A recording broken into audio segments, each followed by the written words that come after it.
हाँ स्टूडेंट, एक छोटा सा टॉपिक डिस्कस करेंगे और इंटरेस्टिंग टॉपिक है सुपर कंडक्टिविटी, जो आज की डिमांड है। ठीक है, तो ये अपने पास में सुपर कंडक्टिविटी क्या है ये आप समझिएगा एक बार।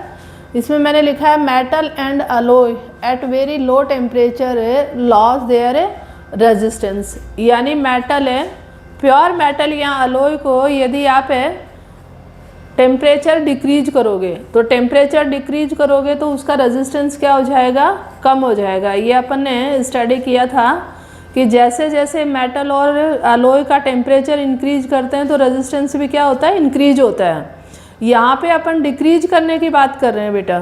तो जैसे जैसे टेम्परेचर डिक्रीज करेंगे वैसे वैसे इलेक्ट्रॉन जो है वो फ्रीली मूव करता है, तो यानी उसका जो रेजिस्टेंस है वो क्या हो जाएगा, डिक्रीज हो जाएगा। वो आपस में कोलिजन करना बंद कर देंगे, तो वो उस मेटल के अंदर फ्रीली मूव कर सकते हैं। और फ्रीली मूव कर सकते हैं दैट मीन्स उनका जो रेजिस्टेंस क्या होगा, जीरो हो जाएगा। तो ये सभी मेटल और अलॉय का एक डिफरेंट टेम्परेचर होता है।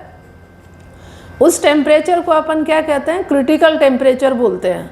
तो ये सभी अलॉय और प्योर मेटल के लिए डिफरेंट होता है। जैसे मरकरी का मैंने लिखा है कि यदि मरकरी को आप ठंडा करोगे कहाँ तक, यदि उसका टेम्परेचर डिक्रीज करके अपन कर देते हैं 4.2 केल्विन, तो वो बिहेव करेगा लाइक ए सुपर कंडक्टर, यानी उसका जो रेजिस्टेंस है वो नियरली क्या हो जाएगा, जीरो हो जाएगा। ऐसे ही लेड का लिखा है 7.25 केल्विन। तो यदि अपन लेड का टेम्परेचर 7.25 केल्विन के आसपास ले आते हैं तो उसका रेजिस्टेंस भी नियरली क्या हो जाएगा, जीरो हो जाएगा। और एक लिखा है नियोबियम का, तो ये 9.2 केल्विन है।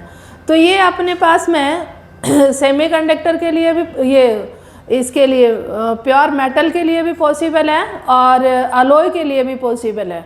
ठीक है, अब इसकी एप्लीकेशन अपन कहाँ यूज करते हैं, तो मैंने लिखा है फर्स्ट पॉइंट है used for making the strong electromagnet.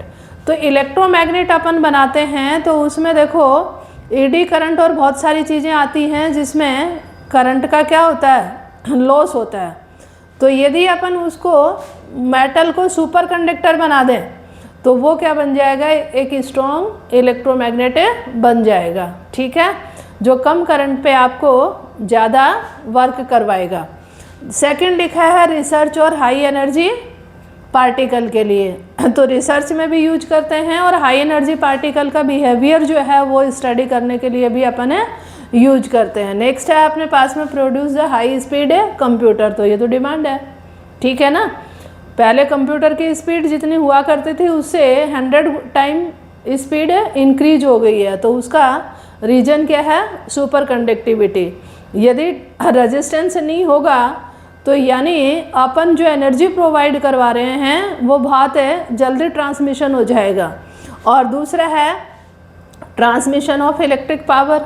तो देखिए अपन किसी केबल के थ्रू करंट को एक जगह से दूसरी जगह पे भेज रहे हैं एज ए वोल्टेज, तो अपने पास में बहुत सारी अमाउंट ऑफ करंट जो है वो लॉस होता है। ठीक है, तो उसका कारण होता है केबल का रेजिस्टेंस।